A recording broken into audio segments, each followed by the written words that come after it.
Okay, slash whatever. We still have time to cut the mall shootout from the film. That still leaves the movie theater shootout, the shootout at the county fair, We should probably lose the movie theater shootout. Right, God. Well, we still have the county fair shootout. This is a sad day. I heard gunshots and screaming, and it was all really scary. He was screaming like, "Ah, my leg, help!" When he went in the classroom, he said, "You're all gonna die," and he just started shooting. More than 500 mass shootings have taken place so far in 2024, and this number will only increase if America doesn't figure something out. This BoJack episode came out in 2017, and it's a testament to how things only gotten worse. The episode is called Thoughts and Prayers. And this is basically a knock on how in America, when a devastating event happens, we use the statement thoughts and prayers, rather than physically helping a problem.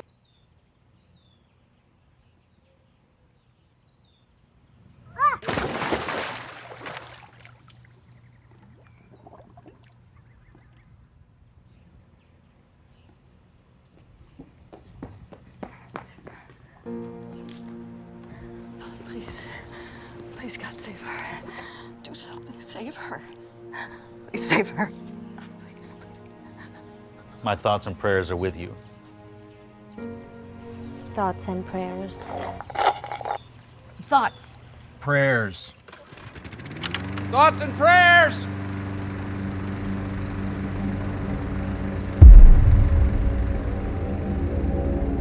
The episode starts off with a mass shooting report, and this affects an upcoming movie in Hollywood set to be released. We got Ms. Taken coming out next month. I know, And sir. the whole third act revolves around Courtney Portnoy shooting people in a mall. What are we supposed to do now? What, not release the movie? The correct answer would be yes, but since a bunch of money is thrown into a project, this outweighs morality. I am sick and tired of real-life gun violence getting in the way of us telling stories that glamorize gun violence. Why does this keep happening? Has the whole world gone crazy? The turtle asks, why does this keep happening? And one of the side characters give a really compelling response. No, we've just been conditioned by a rugged individualist culture woven into the savage architecture of our country itself, birthed as it was through violent uprising, but perhaps popularized in the modern imagination by story. Okay, Chomsky. When I want you to talk, I'll staple a string to your back and then yank it. This whole episode mocks how America glorifies and markets these incidents, and it's true.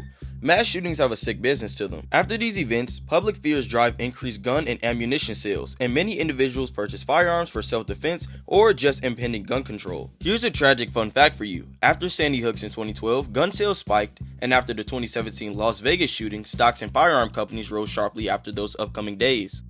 I think it's so American to buy the same guns mass shooters use after their shootings.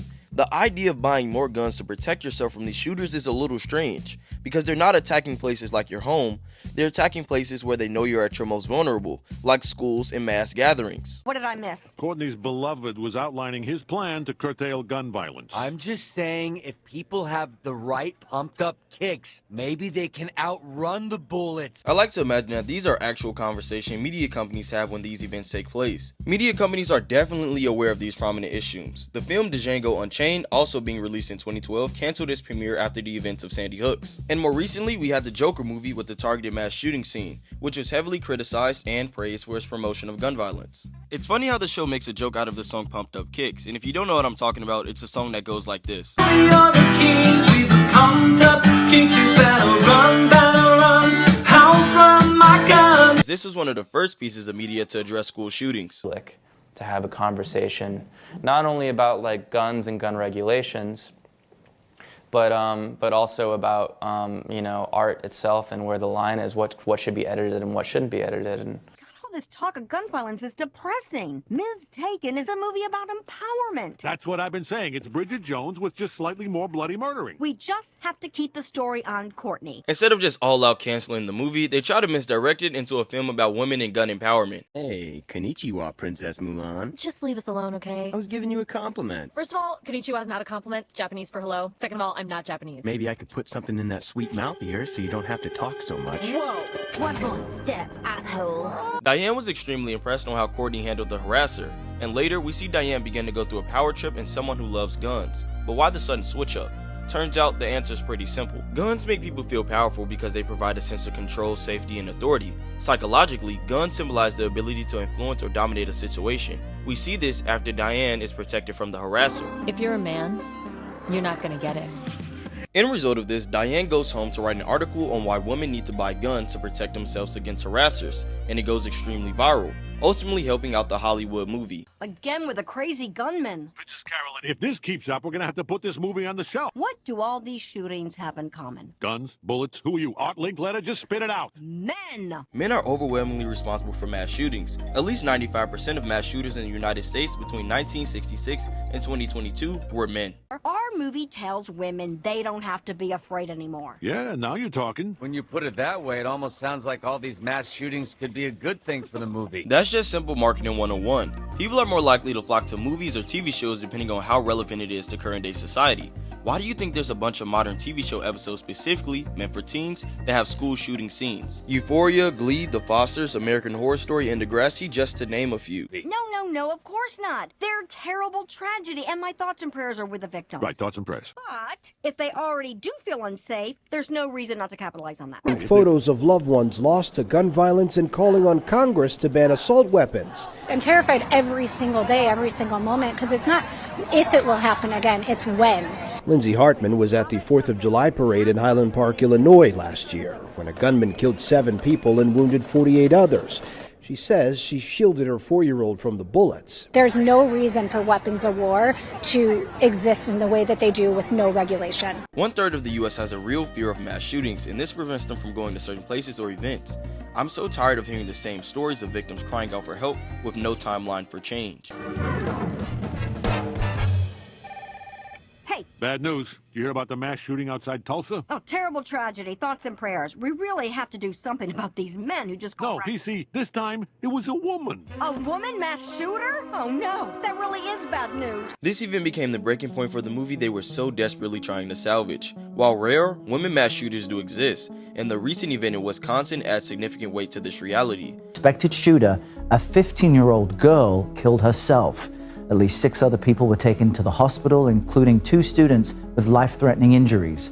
This brings us back to the central question of the issue of glorification. The assumption that making a movie centered around mass shootings is different or less problematic because a woman doesn't typically commit these acts is steeped in irony. Because when they do, the cultural impact is even more profound. Major networks have faced criticism for the excessive focus on shooters, inadvertently glorifying their actions and fueling the cycle of violence. It's a disturbing reality. Once again, these media companies know what's sell. True crime content like Netflix documentaries on mass shootings often garner a mass viewership and profits. I was someone who got really angry when Jeffrey Dahmer was trending. There were people cosplaying as him and calling him cute for clicks on the internet. When the victims of the family members are still alive and out there, it's a mockery to the people who actually lived through this pain. According to the FBI, 85% of mass shooters study past incidents, seeking the notoriety that media coverage offers. This phenomenon is often called the Coline Effect. It exemplifies how high-profile coverage can inspire copycat behavior, with young individuals chasing validation through acts of violence. Oh, and I'm being told by our producers that we have a breaking news alert. There has been another mass shooting. The episode takes a funny but ironic twist, because instead of blaming guns or just mental health, they express their sexism and blame it on women entirely. I just think this is what happens when you give women guns. They start shooting people with them. I mean, do they even know what guns are for? I don't feel safe anymore walking down my own street alone at night. Me, a man. This ends up going all the way to court, and what does this fictional government do? If you have a problem with women carrying firearms, you could roll up your sleeves and actually work to create a society where women feel safe and equal. Or you can just ban all guns. One eternity later. The ayes have it. Possession of any firearm is now illegal in the state of California. We did it, boys. I can't believe this country hates women more than it loves guns. Probably wondering, where is BoJack doing all of this? And that's a good question. In this episode, BoJack is focused on caring for his elderly mother, Patrice, who is grappling with dementia.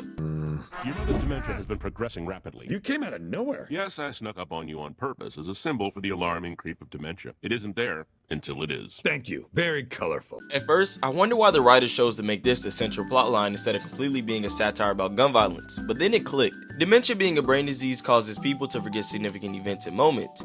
Hi, Mom. Do I know you? Here we go. Yes, Mom, I never visit. You got me. Henrietta? Okay, we're doing this. I think she really doesn't know who you are. Oh, she knows. A loss of memory, if you will.